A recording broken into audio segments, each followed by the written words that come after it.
বন্ধু, আপনার উম্মতের প্রত্যেকের আমলনামা আমি আপনার হাতে দেখাবো, আপনার হাতে, আপনার সামনে পেশ করব। আপনি দেখে কথা বলবেন। আমার কাছে সুপারিশ আপনি কইরেন, মানা নাই, কিন্তু আপনি দেখা করবেন। রাসূলুল্লাহ সাল্লাল্লাহু আলাইহি সাল্লাম যদি হাসরের ময়দানে এরকম আমলনামা খুলে উল্টায় আর পৃষ্ঠার পর পৃষ্ঠা দেখে ফজর নাই, জোহর নাই, আসর নাই, মাগরিব নাই, এশা নাই, শনিবার রবিবার, মদ, জুয়া, অবৈধ উপার্জন, গান, বাদ্য, নাটক, সিনেমা, জিনা, ব্যভিচার, বেহায়া, বেপর্দা সব উল্টায়। আল্লাহর নবী সাল্লাল্লাহু আলাইহি সাল্লাম তখন বলবে, উম্মত কি এটা? উম্মত, আমার 23 বছরের এত চোখের পানির কথা একবারও মনে হয় নাই? কি আনছো এটা আমারে? উম্মত, তুমি জানো না আমি যে তায়েফের পাথরের আঘাতে পুরা পিঠ চালনির মতো ঝাঁঝরা বানায় ফেলছে আমার? শোনো নাই তুমি? আমারে যে উহুদের ময়দানে দান দান শহীদ করে রক্তাক্ত করছে, তুমি শোনো নাই? আমি যে 14 দিন পেটে ক্ষুধার তাড়নায় পাথর বাঁধছিলাম, উম্মত তোমার মনে নাই? একবারও শোনো নাই আমার ক্ষুধার কষ্ট, আমার পিঠের ব্যথা, আমার দাঁতের ব্যথা, আমার কাঁধে 2টা কড়া ঢুকে গেছে? উম্মত, আমার ঘরে 3 মাস আল্লাহর নবীর স্ত্রী আয়েশা বলছে, আল্লাহর কসম উম্মত, নবীর স্ত্রী বলছে 3 মাস 3টা চাঁদ উঠছে ডুবছে, রাআইনা হিলালান সুম্মা হিলালান সুম্মা হিলালান। 3 চাঁদ 3 মাসে নবীর 9 জন বিবির কারো ঘরে আম্মা জান আয়েশা বলে 1 ফোঁটা চুলায় আগুন জ্বলে নাই। মা আওকাদাত ফি আবিয়াতে রাসূলিল্লাহ নারুন, নবীর একজন বিবির ঘরেও আগুন জ্বলে নাই। আল্লাহ নবীর স্ত্রী আয়েশা একদিন বলছিল নবীকে পিঠে হাত বুলাইয়া, ইয়া রাসূলুল্লাহ, স্বামী আপনার পিঠ ছিদ্র ছিদ্র কেন? পুরা পিঠ চালনির মতো ছিদ্র ছিদ্র কেন? আপনার কি ছোটবেলায় বসন্ত রোগ হয়েছিল, গোটা হয়েছিল? আল্লাহর নবী চোখের পানি ফেলে বলছে, আয়েশা তুমি জানো না আমার এই পবিত্র দেহে তো কোনোদিন মশাও বসে না, মাছিও বসে না, পোকা বসবে কেমনে? আমার পবিত্র দেহে তো হাঁটলে মেশকের গ্রান বের হয়, আমার পেশাব পায়খানাও তো কোনোদিন জমিনের উপরে 1 সেকেন্ড থাকে না, মাটি ফাঁক করে ভেতরে নিয়ে যায়, সেই আমার গায়ে গোটা হবে কেন? আয়েশা, এগুলো আমার তায়েফের পাথরের আঘাতের রক্তের দাগ।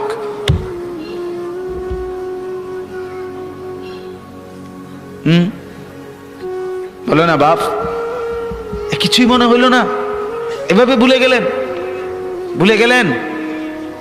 রাসূলুল্লাহ সাল্লাল্লাহু আলাইহি সাল্লামকে একবারও মনে হলো না? আল্লাহকে ভালোবাসেন, নবীকে ভালোবাসেন, আখিরাত চিনেন?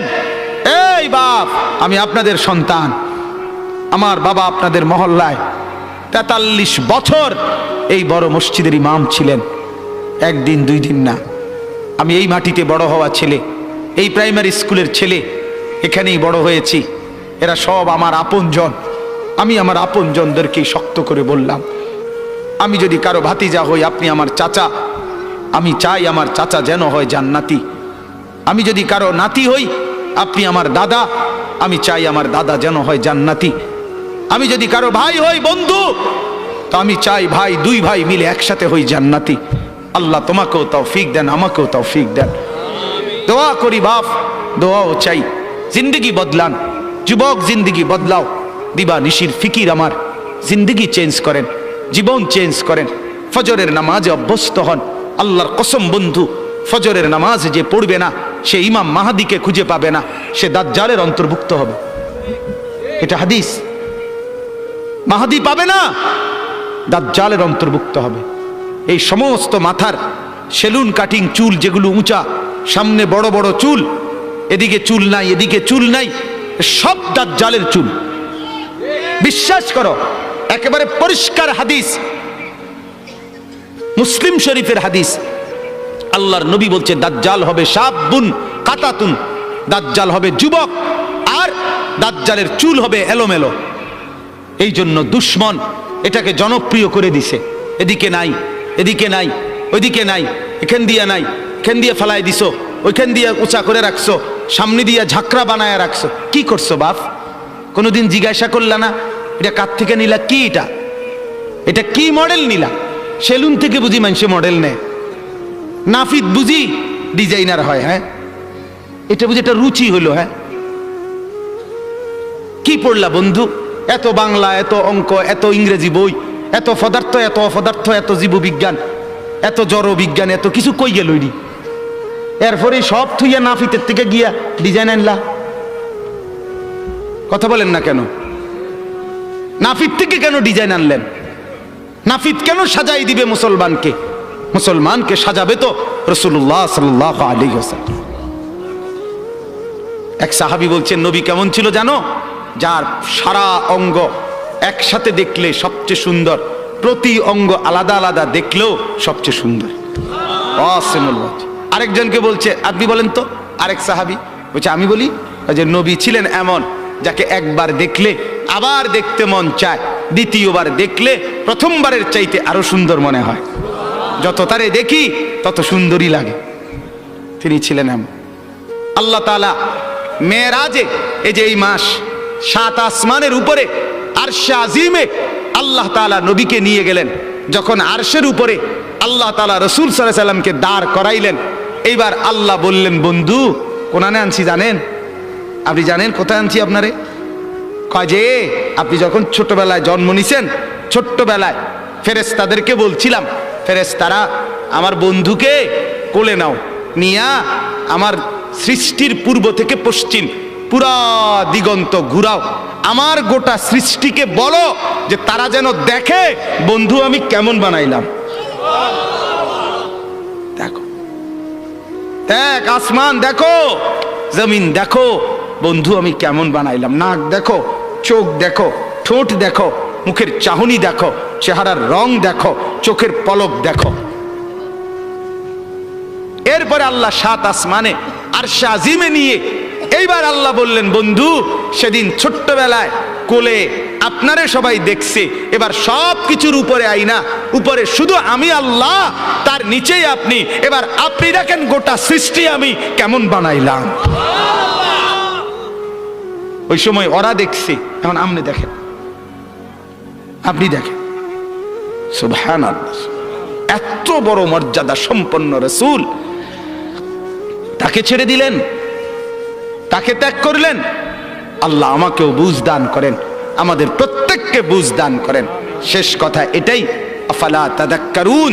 আল্লাহ বলে, বান্দা আমি কিন্তু গুনাহ লম্বা হইলে, নাফরমানি লম্বা হইলে, আমার অবাধ্যতা লম্বা হইলে, মনের চাহিদা মতো খামখেয়ালি করিলে আমি কিন্তু গোমরা করে দেই, আমি মোহর মেরে দেই, চোখে পর্দা ফেলে দেই, আর হেদায়েত দিবার কেউ থাকে না।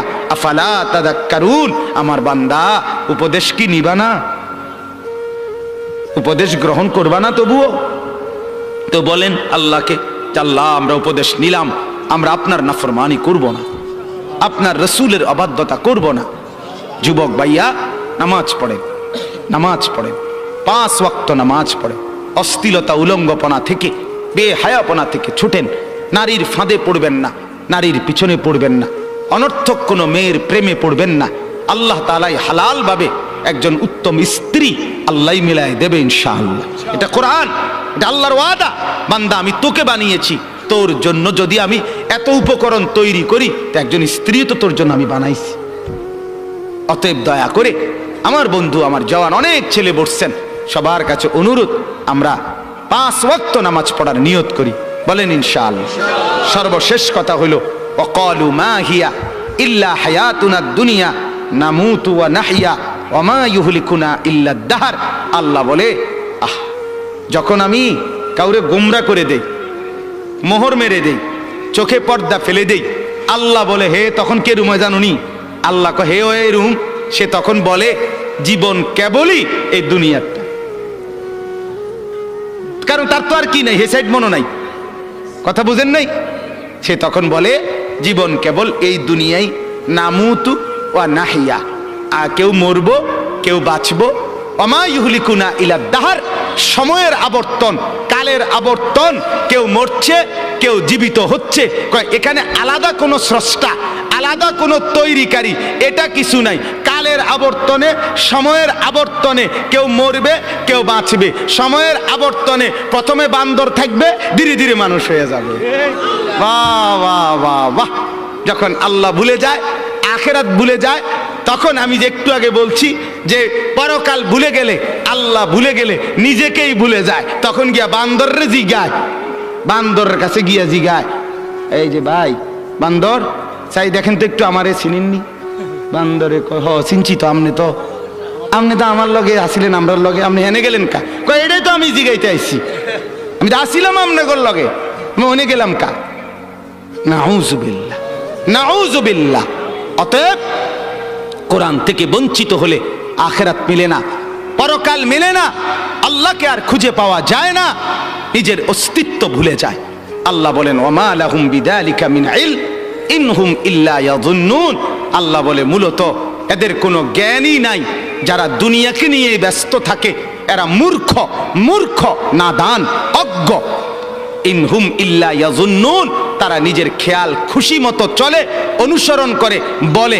আল্লাহ বলেন মূলত জীবন বলা হয় দুনিয়া না আখিরাত। জীবন মূলত কি বলেন না? অতএব বাপ, আপনাদের কাছে অনুরোধ, রাত গভীরে এতটুকুই কথা। মূল বক্তব্য দুইটা। একটা ছিল, প্রথম বলছিলাম আল্লাহর কোরআন পড়বেন, বলেন ইনশাআল্লাহ। মনে আছে না কথাটা? কোরআন পড়েন, তর্জমা পড়েন, অর্থ পড়েন, শুধু বাংলা অনুবাদটাই পড়েন, দেখবেন কলিজার মধ্যে নূর আসবে ইনশাআল্লাহ, আলো জ্বলবে, আলো, সব ভালো লাগবে, নতুন করে ভাবতে শিখবেন, আল্লাহ তাআলা তৌফিক দিবে। দুই, গুনার অনুসরণ করবেন না, নাফরমানি দীর্ঘদিন লম্বা করবেন না, নাফরমানি লম্বা করবেন না, মদ খাওয়া ছেড়ে দেন, জুয়া খেলা ছেড়ে দেন, গান বাদ্য ছেড়ে দেন, অশ্লীলতা ছেড়ে দেন, নাটক সিনেমা ছেড়ে দেন, নর্তকীর নাচ দেখা ছেড়ে দেন, উলঙ্গপনা ছেড়ে দেন, গান বাদ্য ড্যাকসেট বাজানো এগুলো বন্ধ করে দেন। যার ঘরে রঙিন টেলিভিশনে নর্তকী নাচে, সেই নর্তকীর নাচ বন্ধ করে দেন। প্রত্যেকের হারাম রোজগার, সুদ, ঘুষ, অবৈধ ইনকাম, এটা বন্ধ করে দেন। দুনিয়া অল্প অল্প অল্প। আল্লাহ তাআলা আমাদের প্রত্যেককে আখিরাতের প্রস্তুতি নেওয়ার তৌফিক দান করেন, বলেন আমিন। আমি আমার আব্বার জন্য দোয়া চাই। আমার আব্বা আপনাদের মাঝেই ছিলেন, আল্লাহ তাআলা যেন বাবার কবরকে নূরে নূরে ভরপুর করে দেন। আপনাদেরও যাদের বাবা নাই তাদের জন্য দোয়া করি। মা আমার অসুস্থ, হাসপাতালে ছিলেন 3 দিন, আজকে মাকে আনা হয়েছে বাসায়, তো মাও অসুস্থ, মার জন্য দোয়া করবেন। ভাই বেরাদর সহ আমরা সবাই আপনাদেরই সন্তান, আপনাদেরই কাছে বড় হওয়া। আল্লাহ তাআলা আমাদের সবাইকে আন্তরিকতা, মহব্বত, সম্পর্ক দান করেন। যেই ছেলেগুলো এই মাহফিলের ইন্তেজামের জন্য কষ্ট করেছে এরা আমাদেরই পরিচিত, আমার কাছে গেছে। আমি আজকে সত্যিকার অর্থে আমি কোনোভাবে, আমার আরো 2টা বয়ান ছিল মাগরিবের পর, আমি আরো 2টা মাহফিলে বয়ান করে এরপরে আসছি। মূলত আমি কোনোভাবেই মিলাইতে পারতেছিলাম না, কিন্তু আমার ছোট ভাই সহ এরা ছেলেরা এমন জাতা দিয়া ধরছে, আলহামদুলিল্লাহ, আল্লাহই মিলাইছে। সব শুকর মালিকের। আল্লাহ তাআলা ছেলেদেরকে উত্তম বিনিময় দান করেন। এই মাহফিলখানা আল্লাহ তাআলা এই মাহফিলখানা কিয়ামত পর্যন্ত কায়েম দায়েম করে দেন।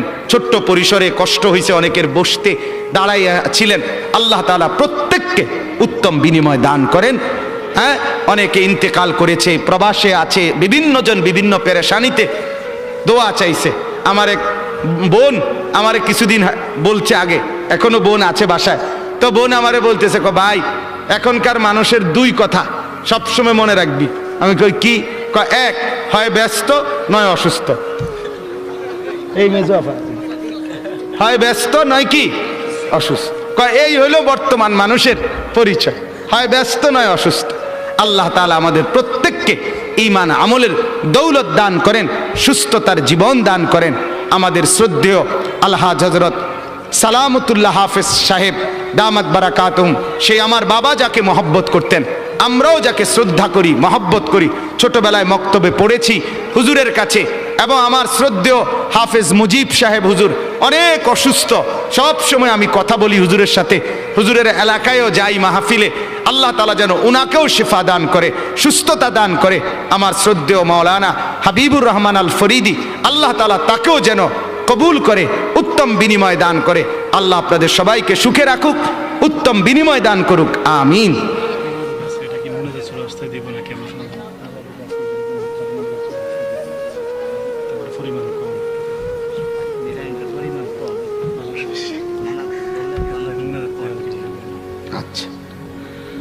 আল্লাহুম্মা সাল্লি আলা মুহাম্মাদ ওয়া আলা আলি মুহাম্মাদ কামা সাল্লাইতা আলা ইব্রাহিম। এখনই দোয়া করছি, দেন। اللهم صل على محمد وعلى آل محمد كما صليت على إبراهيم وعلى آل إبراهيم إنك حميد مجيد. استغفر